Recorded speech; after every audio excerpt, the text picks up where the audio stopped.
Hindi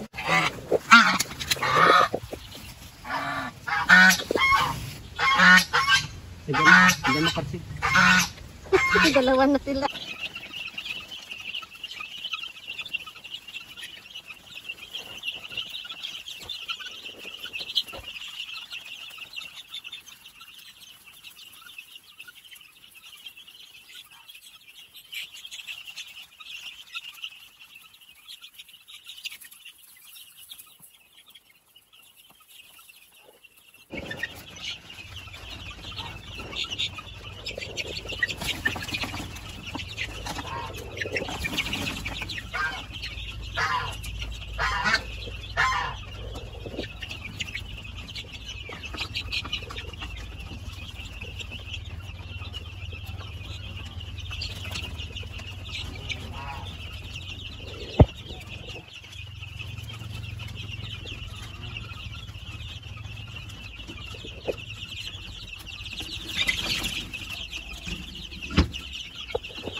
Hi guys, nag-disinfect kami ngayon ng ng kulungan ng mga manok. So ito yung ginagamit namin panghugas. Ito yung machine, tapos connected siya sa source ng tubig. Tapos ito yung ayan guys. So ngayon sisimulan na yung paghugas para matanggal yung ipot.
Hi guys, malalaki na yung alaga ko. Alagang mga manok. Ayan. Magwa 1 month pa lang ito sa amin. Ganyan nakalaki. So ito, pag lumaki na ito guys, ito na yung paitloging manok. Ayan. At dito rin sa kabila, meron din dito sa kabila. Ayan guys. Ayan.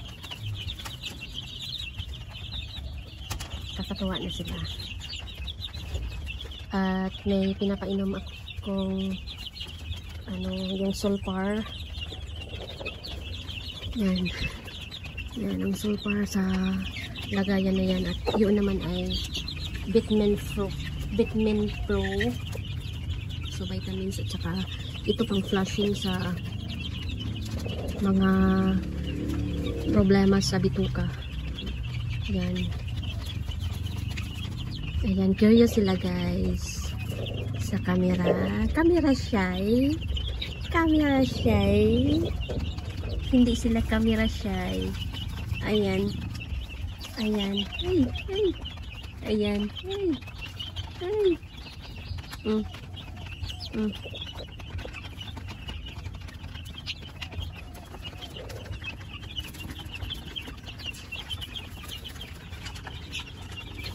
Yan. Meron pa silang, hindi pa sila tapos kumain sa kanilang mga feeds na nakalagay dyan sa lagayan. Kaya yan, busy pa sila. Ayan guys.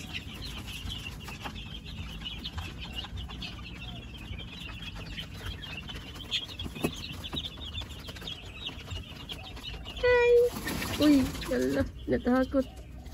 Natakot sila. Bakit kayo matakot? Ay, ako man to. Ay. Ako man ito, uy.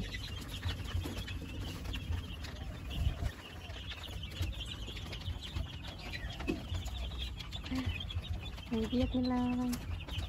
Ayan sila. Pagtapos ng kumain, diyan sila matutulog. Dami nila dito. Dito sa side na to ay may 50 at dito naman ay may 50.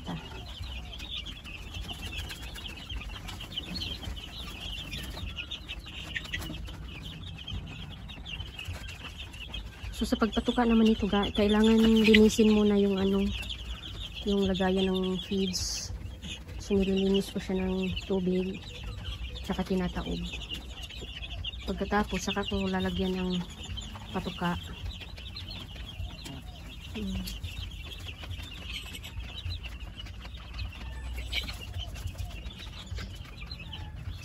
Busy pa yung iba, oh.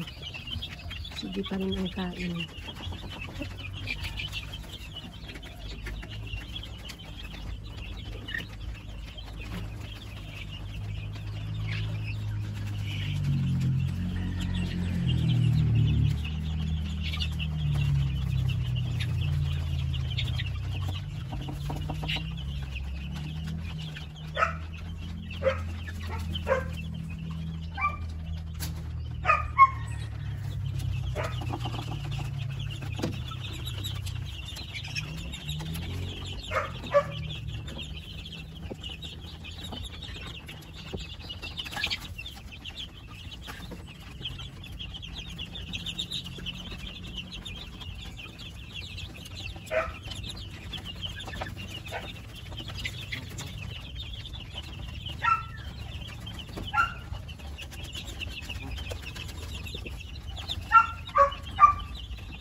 Good morning guys.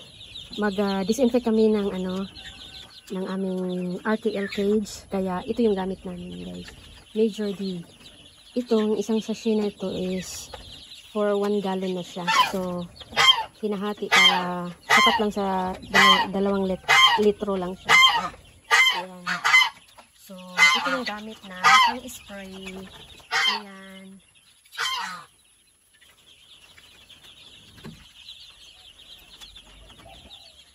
Ayun guys, nag-i-spray na.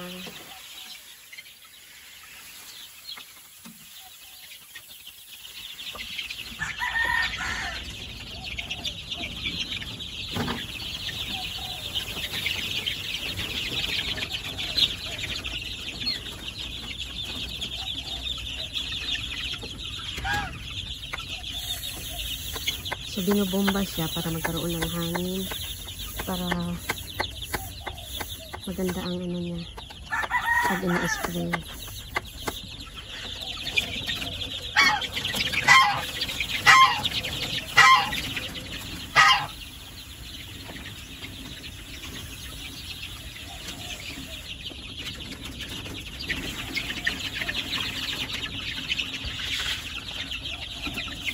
So pati na rin sa ibabaw guys, ini-spray na rin.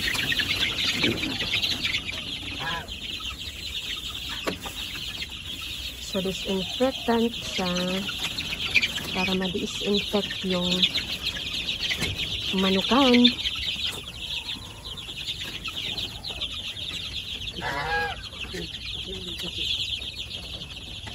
So, ayan guys.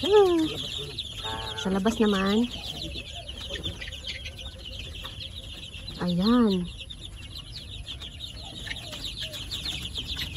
So, nilagyan rin namin ng ipa sa ilalim guys kasi medyo maamoy na yung ipot niya. Pag medyo maamoy yung ipot, hindi maganda yung health ng mga sisiw. Para silang magkakasakit pag maamoy nila yung sarili nilang ipot. Ayan guys, kaya una tinanggal yung ipot tapos nilagyan ng ipa. So ngayon hindi na siya maamoy. So balik sigla ulit yung mga sisiw. So, itong sisiw na ito guys is 1 month pa lang siya. Ayan, parang manok na siya talaga. Nakakatuwa siya. Ayan na. Cute na cute. Nilagyan ko sila ng malunggay sa loob. Para may tukain naman sila. Kung malunok nila yung malunggay, maganda. Ayan guys, ang cute nila. Cute na cute. So may na-discover pala ako guys na itong mga sisiw gusto nilang tukain yung yung halimbawa yung balahibo nilang makikita nila. Pag-aagawan nila yun at talagang nilulunok nila. So ayan guys. Medyo okay dito sa bandang kaliwang cage kaysa dito. Ito naman yung likod nila ay hindi pa kompleto yung mga balahibo. Ayan. So ayan guys, nakakatuwa sila.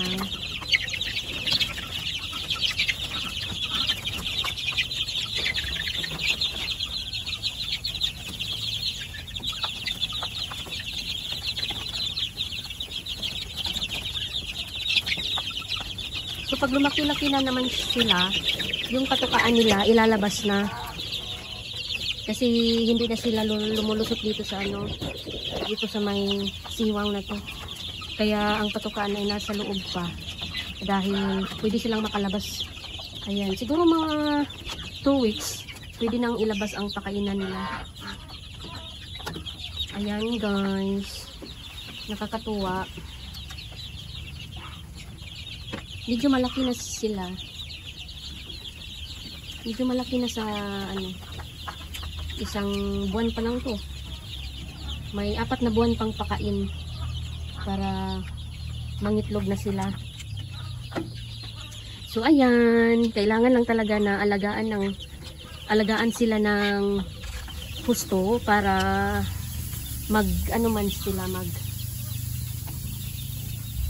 sa panahon na mangingitlog na sila, ibabalik nila yung kung baga yung gastos. Kasi malaki na rin ang gastos nito guys, sa pagkain.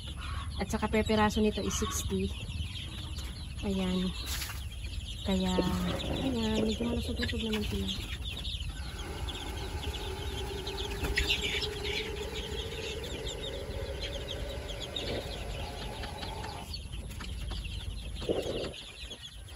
Hello! Hello! Guys, ito na yung mga sisiyo namin dati. Ngayon sila sanay na ng pakainan sa labas. Ayan. So, nasa pa lang to? 6 weeks na sisiyo. Ayan. Kaganda. Kagandang tingnan. So, ito sila guys. Kompleto to sa vitamins. Vitamin Pro. At ayan, kaganda.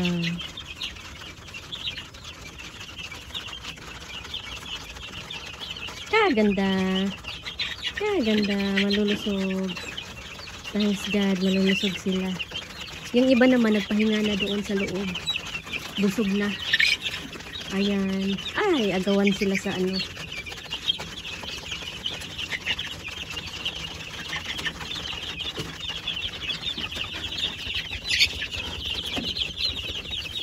Ayan, nagpahinga yung iba sa loob. So, nakita niyo guys.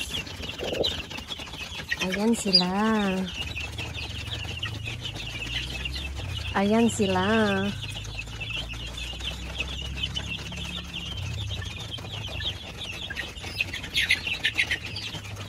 Yung iba dito, pinoproblema nila, hindi yung patuka. Kung hindi, paano makalabas? So ito, second day na ito na ganito yung patukaan na sa labas. At ito namang isa, ngayong araw lang talaga. Katatapos lang ng nilagay dito sa labas. Ngayon, itong klaseng kulungan is prototype. Prototype, pwede na kahit ganito na lang sila lahat sa loob. Tapos yung kung mangitlog na sila, dito sa dadaloy lang dito. Kung magsobra naman, gagawa ulit ng ganito na kulungan para magkasya sila guys. So gagawa ulit dito sa ibabaw. Kaya ito ay nasa pinakamababa kasi gagawan pa siya ng another layer sa itaas. So maging 2 layer magkabilaan. Ayan. Grabe naman. Ayan, nagpahinga naman yung iba.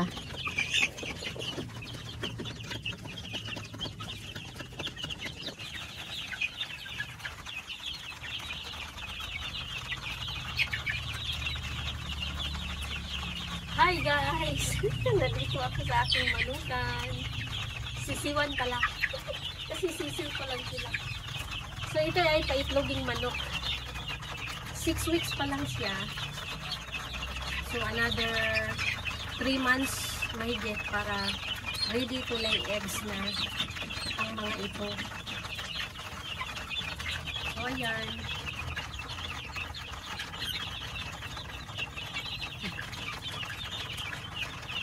Guys, ito na yung mga alaga ko. Ayan.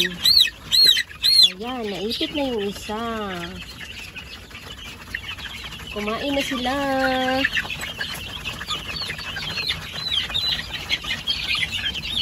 Ayan, marunong na sila.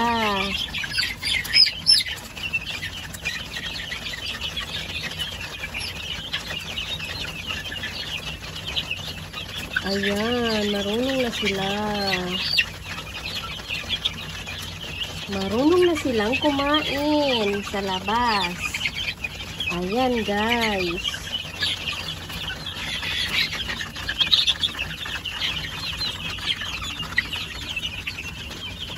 Ayan guys. Ito'y lumabas na. sa kanyang longga. Sige ka, huwag kang lumabas kay anong mangyari sa'yo. Ha? Kakainin ka ng ano. So, ayan, busy sila. So, itong mga sisiw na to guys, ay 6 weeks pa lang sila. Ayan. Malaki na sila.